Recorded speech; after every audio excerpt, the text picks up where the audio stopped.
जदि आपण कुकुड़ा चाष करुछंती एवं कुकुड़ा को उकुणी हेइची बा आपणक घरे कुकुड़ा उकुणी माड़ी जाइछंती ए वीडियो सेव करि नियंतु। आज नहेले काली ए वीडियो आपणक हेल्प करिवो। प्रथमे लक्ष्य करंतु कुकुड़ा को आउ आपणक घरे केते उकुणी हेइछंती। दुईटा प्रोसेस कहिबी जोथिरे कुकुड़ा उकुणी 100% दूर हेबे। कम उकुणी हेइतिले कोन करिवे एवं बेसी मात्रा रे हेइतिले कोन करिवे आसंतु जानिबा। लास्ट रे जो प्रोसेस कहिबी सेथिरे कुकुड़ा उकुणी सियोर शॉट क्लियर हेबे किंतु निज रिस्क रे ट्राई करिवे। फास्ट प्रोसेस जदि कम उकुणी हेइछंती ताहाले एही स्टेप फॉलो करंतु। वेटनरी स्टोर रु टिनिक्स लिक्विड किणी आनंतु। सेथिरे 15 ml रो लिक्विड थाए। 1 लिटर पानी रे 1 ml टिनिक्स लिक्विड मिसई दियंतु।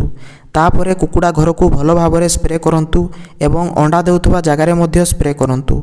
आपन गोटे जगार टिनिक्स लिक्विड मिसिथिबा पानी रे कुकुड़ा को गोटे परे गोटे खरा समय रे गाधई दियंतु। कम उकुणी हेइथिले एही प्रोसेस काम देबो। जदि बेसी मात्रा रे कुकुड़ा उकुणी हेइछंती चारिआडे हेइ जाइछंती सेकेंड प्रोसेस फॉलो करंतु। एही प्रोसेस निज रिस्क रे ट्राई करंतु।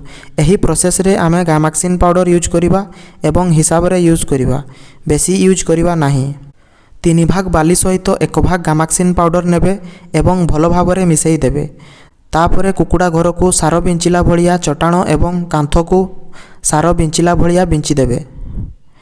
जेतेबेले कुकुड़ा घर भितरे नथिबे सकाळ टाइम रे बिंचिबे एही पाउडर को एवं 3-4 घंटा परे भल भाव रे झाड़ू करी गामाक्सिन पाउडर और बाली को सफा करि देबे। जो माटी रे कुकुड़ा माने गाधांती सही माटी रे मध्य गामाक्सिन पाउडर बिंची देबे, जहा द्वारा कुकुड़ा माने माटी रे गाधैबा समय रे मध्य तांको देहरु उकुणी मरि जिवे। एही प्रोसेस को पुणी 7 दिन परे रिपीट करिवे। कुकुड़ा चिया को भूल रे gammexane powder लगेइबेनी। Gammexane powder reaction अधिका, तेणु कुकुड़ा घरर झरका खोला रखिबे, नहेले कुकुड़ा को निश्वास नेबारे असुविधा हेइ पारे। एही प्रोसेस 100% गारंटी काम करे किंतु ठीक भाव रे न कले रिस्क हेइ पारे। आपण निज रिस्क रे एहा को ट्राई करि परिबे।